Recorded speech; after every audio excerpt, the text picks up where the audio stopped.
রুশ president Vladimir পুতিনের সঙ্গে নির্ধারিত বৈঠক বাতিল করে চমক দিলেন মার্কিন প্রেসিডেন্ট ডোনাল্ড ট্রাম্প।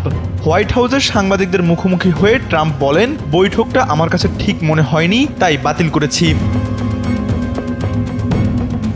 তবে এখনও এ বিষয়ে ইতি টানেননি ট্রাম্প। ভবিষ্যতে বৈঠকটি হওয়ার সম্ভাবনাও উড়িয়ে দেননি তিনি।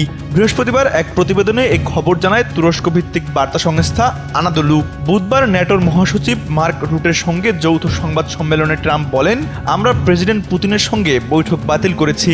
মনে হলো আমরা এখনও সেই জায়গায় পৌঁছাইনি যেখানে আমরা যেতে চাই, তাই আপাতত স্থগিত করেছি, কিন্তু ভবিষ্যতে অবশ্যই দেখা হবে।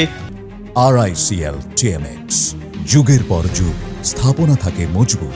তবে ট্রাম্পের কণ্ঠে ঝরে পড়েছিল কিছুটা হতাশার সুরও। তিনি বলেন, প্রতিবার ভ্লাদিমিরের সঙ্গে আমার ভালো আলোচনা হয়, কিন্তু কোনো অগ্রগতি দেখি না, যেন কথাগুলো শুনে মিলিয়ে যায়, বাস্তবে কিছু ঘটে না। এই মন্তব্যের অল্প কিছুক্ষণ আগেই যুক্তরাষ্ট্র ঘোষণা দেয় রাশিয়ার দুই বৃহৎ তেল কোম্পানি রসনেফট ও লুকেইলের বিরুদ্ধে নতুন নিষেধাজ্ঞা। কারণ হিসেবে বলা হয়, ইউক্রেন যুদ্ধ বন্ধে রাশিয়ার কোনো সদিচ্ছা দেখা যাচ্ছে না।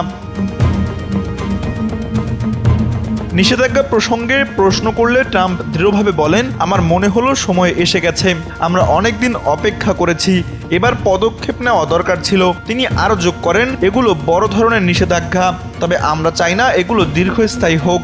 আমাদের একটাই লক্ষ্য, যুদ্ধ যেন দ্রুত শেষ হয়। তানভীর আহমেদ, NPB।